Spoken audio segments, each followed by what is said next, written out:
Mesmo estando com uma subida de 34% aqui de alta desde o início do ano, o Bitcoin caiu abaixo dos US$ 54.000 e fez com que muita gente ficasse preocupada se o ciclo de mercado já acabou, se a alta, se o bull market que tanta gente espera já chegou ao fim de forma prematura ou se isso é apenas uma correção. A gente já trouxe algumas análises aqui no canal, inclusive na semana passada fizemos uma análise mais local de curto prazo, citando vários fatores relacionados à queda do Bitcoin, desde venda por parte do governo lá da Alemanha até os reembolsos que vão ser pagos aos credores da Mt. Gox. Além disso, uma série de outros indicadores on-chain também foram sinalizados, mostrando um cenário de capitulação. As capitulações são aqueles momentos onde vários investidores acabam vendendo no prejuízo porque já não aguentam mais ver tamanha perda nos seus portfólios. E esse é o cenário que a gente se encontra agora no curto e no médio prazo. Agora,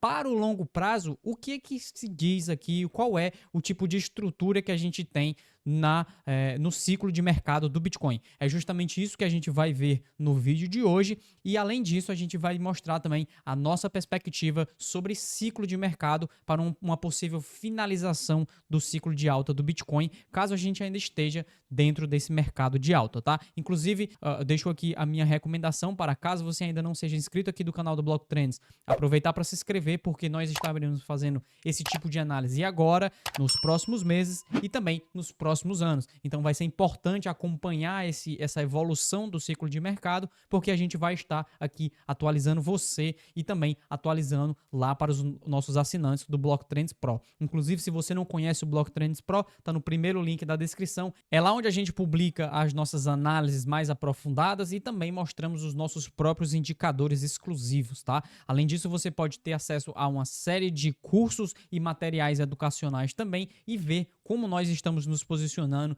na nossa carteira Satoshi, que é uma carteira focada em acumulação de Bitcoin, tá? Mas o que eu tinha para trazer aqui para vocês hoje é mais uma perspectiva de médio e longo prazo para o Bitcoin. A gente sabe que diversas coisas podem e deverão impactar na precificação do Bitcoin no curto prazo, entretanto, a verdade sobre o ciclo de mercado de longo prazo do Bitcoin, ela é muito mais simples, e aqui eu não estou dizendo que ela é fácil, tá?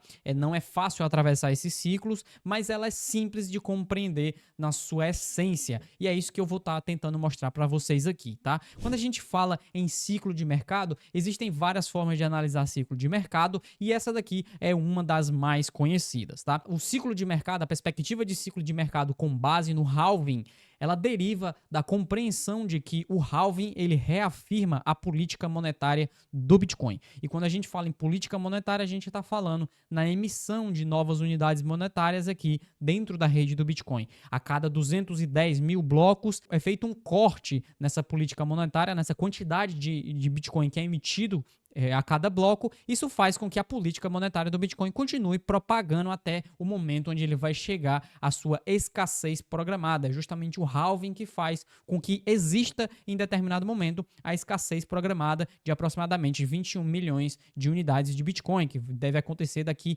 uma centena de anos pelo menos. Mas isso faz com que as pessoas percebam que existe uma política monetária que é escrita em código, que não pode ser alterada, que não pode ser mexida, que já estava lá desde o início. Isso faz também com que as pessoas percebam como é a escassez do Bitcoin. Então, geralmente, após os halves, nós entramos nos ciclos de maior expansão do preço do Bitcoin, justamente porque é logo após o período onde as pessoas começam a perceber esse nível de escassez do Bitcoin. Tá? Inclusive, além de ver que nós ainda estamos bem no começo desses primeiros dias, tá? Então note que somente depois aqui, tirando esse ciclo de 2012, tirando o primeiro ciclo que ainda nem sequer existia mercado para o Bitcoin, mas observando aqui com base no segundo ciclo e no terceiro ciclo, a gente tem que a precificação do Bitcoin só começou a se intensificar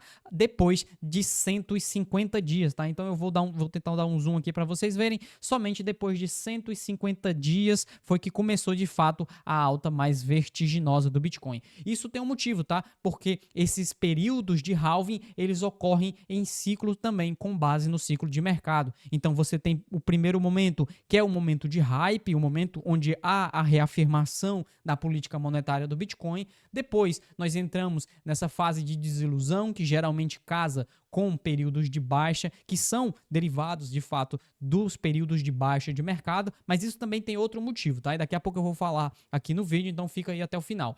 E depois nós temos o período aqui de encantamento com a recuperação do preço do Bitcoin. A gente finalizou esse período de encantamento aqui em abril de 2024 e, obviamente, a gente finaliza aqui e volta para cá, para o início do ciclo, onde nós possivelmente estaremos dentro do início do ciclo de hype. Agora, esse ciclo de hype, ele vai depender de uma série de outros fatores, e é entender esses outros fatores que nos vai fazer compreender como é que vai ser o ciclo de mercado do Bitcoin, principalmente porque a gente quer estar bem posicionado, tá? Que a gente quer estar bem alocado dentro do ciclo de mercado do Bitcoin, e muitas vezes existem algumas coisas que nos mostram por que o ciclo de mercado não está bem alinhado, ou que no determinado momento de curto prazo a gente não precisa estar totalmente alocado. Existem algumas coisas, por exemplo, como onda de capital, né? O volume de capital aqui observado através da capitalização realizada, que é uma métrica que a gente rastreia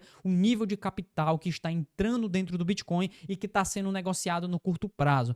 Essa é uma análise que foi feita há 10 dias atrás lá no feed do Blocktrends. Então, se você não conhece o Blocktrends Pro, lá é onde nós publicamos as nossas análises e onde mostramos os momentos ideais para estar mais ou menos alocado no Bitcoin com base em uma série de indicadores que a gente acompanha. Esse daqui mostra a capitalização realizada de novos investidores, então a gente observa moedas entre uma semana a um mês, e aqui vemos que geralmente quando essa capitalização, ou seja, a quantidade de capital que esses investidores estão se movendo, aumenta, também condiz com crescimentos do preço do Bitcoin, como a gente teve aqui nesse primeiro momento de 2024 e no final de 2023. Nesse momento a gente fez uma correção, então essa correção também derivou de uma menor quantidade de capital. E por isso que a gente explicou que já há 10 dias atrás que o Bitcoin precisaria ter uma nova onda de capital para continuar alta, tá? Algo que a gente não estava visualizando naquele momento, tá? Então, a gente escreveu aqui, ó, por enquanto, após a primeira onda de entrada de capital entre outubro a março, tá? Então, que iniciou no ano passado e foi até agora março, não tivemos uma renovação significativa no volume de dinheiro chegando na rede do Bitcoin. E esse foi um dos principais motivos que o Bitcoin esteve corrigindo nessas últimas semanas também, tá? Além dos motivos que nós já citamos anteriormente. Mas por que volume de capital, por que quantidade de dinheiro é importante? Porque dentro de mercados financeiros, tudo depende da quantidade de liquidez que existe no sistema atual. E essa sim é uma das principais, talvez a mais importante métrica e o mais importante conceito para entender ciclos de mercado no Bitcoin e, consequentemente, também nos outros criptoativos, tá? Mas quando a gente está falando volume de capital, na verdade, isso tudo começou lá atrás. Então, isso não começou aqui, tá? Isso começou há muito tempo atrás.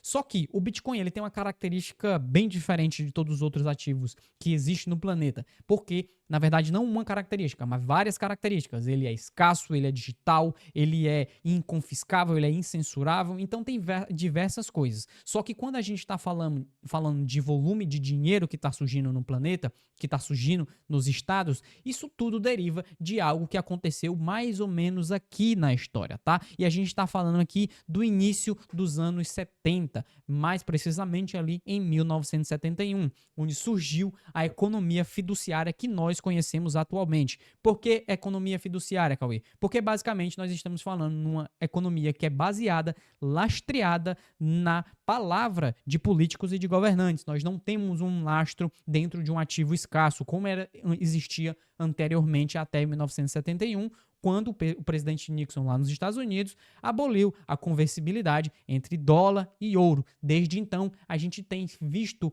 um efeito ou um evento muito significativo dentro dos mercados financeiros e dentro da economia real, que é justamente isso daqui. Esse gráfico, ele mostra a quantidade de déficit anual, tá? Então, a gente está falando, o déficit é basicamente o saldo entre aquilo que o governo arrecada por meio de impostos e aquilo que ele gasta para a manutenção do seu funcionamento. Nesse momento, e pelo menos desde 1971, o governo gasta mais do que arrecada. Então, se ele está gastando mais do que ganha, só tem uma forma dele cobrir esses custos que ficam aí faltando, que é através da impressão de moeda. É por isso que nós estamos sempre rastreando o volume de liquidez lá no Blocktrends Pro, porque é uma das formas da gente compreender qual será o nível de adoção e de crescimento do Bitcoin. Isso é tanto para o curto prazo quanto para o longo prazo, tá? Inclusive, se vocês verem no curto prazo aqui, nós temos um gráfico da variação de 15 dias no M2 global e a gente pode identificar aqui os períodos que o preço do Bitcoin está subindo, são os períodos onde a variação